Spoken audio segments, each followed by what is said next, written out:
नमस्कार शेतकरी मित्रांनो. शेतीचा खर्च कसा कमी करायचा आणि उत्पादन कसं वाढवायचं हा प्रश्न आपल्याला नेहमीच पडतो, बरोबर. आज आपण एका अशा भन्नाट पद्धतीवर प्रकाश टाकणार आहोत जी तुमचा शेतीचा खर्च हजारो रुपयांनी कमी करू शकते. बाजारात अतिशय महागड्या दरात मिळणारी ह्युमिक ॲसिड आपण घरच्या घरी, तेही अगदी 50 रुपयांत कसे तयार करू शकतो याची ही सविस्तर माहिती आहे. चला तर मग सुरुवात करूया. आजच्या या माहितीपूर्ण सादरीकरणात आपण ह्युमिक ॲसिडची नेमकी गरज काय, यासाठी लागणारे साहित्य आणि ते घरच्या घरी बनवण्याची संपूर्ण कृती अगदी थोडक्यात पाहणार आहोत. तर सुरुवात करूया आपल्या पहिल्या मुद्द्यापासून, ह्युमिक ॲसिडची गरज आणि त्यावर होणारा आपला खर्च. तुम्हाला तर माहीतच आहे, पिकांच्या पांढऱ्या मुळांचा योग्य विकास आणि वाढ करण्यासाठी ह्युमिक ॲसिड किती महत्त्वाचं काम करतं. पांढऱ्या मुळ्या जेवढ्या सशक्त तेवढं पीक अधिक जोमदार. पण होतं काय, बाजारात मिळणारे ह्युमिक ॲसिड साधारणपणे 1000 ते 2000 रुपये प्रति लिटर या दराने विकले जाते आणि यात फसवणूक होण्याची भीती असतेच. पण विचार करा, हेच पूर्णपणे शुद्ध आणि सेंद्रिय ह्युमिक ॲसिड आपण घरच्या घरी फक्त 50 रुपयांत बनवू शकलो तर हा फरक खरोखरच थक्क करणार आहे, नाही का? होय, या संपूर्ण प्रक्रियेला लागणारा आर्थिक खर्च फक्त आणि फक्त 50 रुपये आहे. आणि हे 50 रुपये सुद्धा फक्त एकाच गोष्टीसाठी लागतात, काळा गूळ. बाकी सर्व गोष्टी आपल्या घरात किंवा शेतात सहज उपलब्ध असतात. आता वळूया दुसऱ्या टप्प्याकडे. हे बनवण्यासाठी नेमकं काय काय साहित्य लागेल? तर आपल्याला फक्त 4 अगदी साध्या गोष्टी लागणार आहेत. पहिलं म्हणजे 1 किलो तांदूळ, जे घरात राशनचे तांदूळ असतात ना, ते वापरले तरी अगदी मजेत चालतील. दुसरं म्हणजे 1 किलो काळा गूळ, जो बाजारात 40 ते 50 रुपये किलो दराने सहज मिळतो. तिसरी गोष्ट म्हणजे 10 ते 12 लिटर पाणी मावेल असं एक साधं मातीचं मडकं. आणि चौथी गोष्ट 200 लिटरचा पाण्याचा ड्रम. बस एवढ्या साहित्यावर आपला प्रयोग सुरू. चला आता प्रत्यक्ष कृतीला सुरुवात करूया. आपली पहिली पायरी आहे भात शिजवणे. सर्वात आधी एका पातेल्यात 2 लिटर पाणी घ्या आणि त्यात तो 1 किलो तांदूळ शिजायला टाका. आता तुम्ही विचाराल, भात कुठपर्यंत शिजवायचा? तर अगदी त्याचा मऊ गारा होईपर्यंत. लक्षात ठेवा, भात शिजल्यावर तो खूप गरम असतो.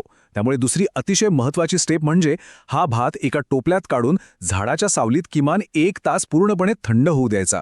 सावलीत थंड करणं ही या प्रक्रियेतील एक छोटी पण अतिशय महत्त्वाची अट आहे, बरं का. भात थंड झाला की आपली दुसरी पायरी सुरू होते, ती म्हणजे 5 दिवसांची साठवण. आता इथून पुढची जादू जमिनीखाली होणार आहे. सर्वात आधी जमिनीत एक खड्डा तयार करा. हा खड्डा अशा ठिकाणी असावा जिथे आसपास कोणतीही रासायनिक फवारणी झालेली नसेल आणि जिथे पुढचे 5 दिवस कुणाचा वावर नसेल. या खड्ड्यात ते मातीचं मडकं ठेवायचं, त्यात आपला थंड झालेला भात टाकायचा आणि वरून 10 लिटर पाणी ओतायचं. यानंतर मडक्यावर एक झाकण ठेवून ते मातीने पूर्णपणे पॅक करून टाकायचं. माती हलक्या हाताने दाबा, जेणेकरून हवा, ऊन किंवा पावसाचं पाणी आत जाणार नाही.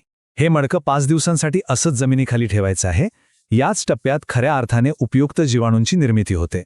म्हणजे थोडक्यात ही सगळी प्रक्रिया कशी चालते ते बघा. पहिल्या दिवशी आपण भात शिजवला आणि तो मडक्यात जमिनीखाली पुरला. मग पुढचे 5 दिवस आपण वाट पाहिली. 5व्या दिवशी आपण ते मडकं बाहेर काढणार, त्यात गुळाचं द्रावण मिसळणार आणि ते ड्रममध्ये भरणार.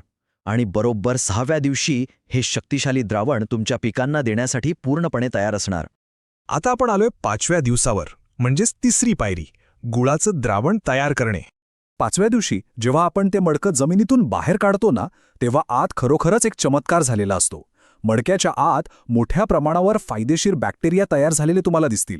आणि कमाल म्हणजे हे मडकं जमिनीत पुरलेलं असल्यामुळे आजूबाजूच्या नैसर्गिक मुळ्यासुद्धा त्या मडक्याच्या दिशेने आकर्षित होऊन आत आलेले दिसू शकतात. हे दृश्यच मुळी या द्रावणाची ताकद स्पष्ट करतं. मडकं बाहेर काढल्यावर तो जो जीवाणुयुक्त भात आहे ना, तो हाताने चांगला कुस्करून किंवा बारीक करून घ्यायचा. यासाठी कोणताही मिक्सर वगैरे अजिबात वापरायचा नाहीये.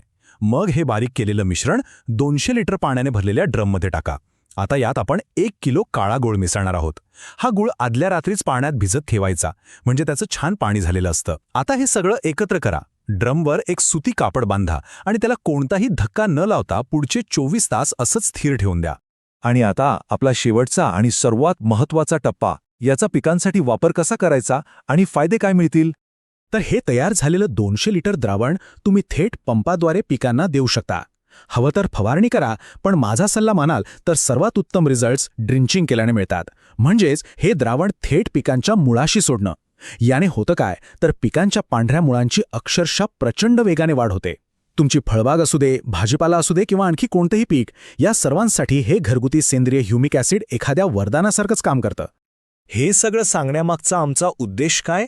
तर शेती कमी खर्चामध्ये व्हावी हाच प्रामाणिक प्रयत्न. होय, आपल्या शेतकरी बांधवांना योग्य आणि शास्त्रीय माहिती मिळावी, त्यांचा अनावश्यक खर्च वाचावा आणि त्यांची शेती अधिक सोपी व किफायतशीर व्हावी, हाच या माहितीमागचा खरा हेतू आहे. आता जाता जाता मला तुम्हाला एक प्रश्न विचारायचा आहे.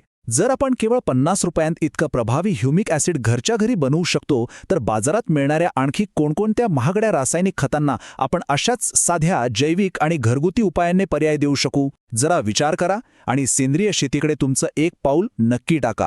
चला तर मग लवकरच पुन्हा भेटूया अशाच एका नव्या आणि उपयुक्त माहितीसह.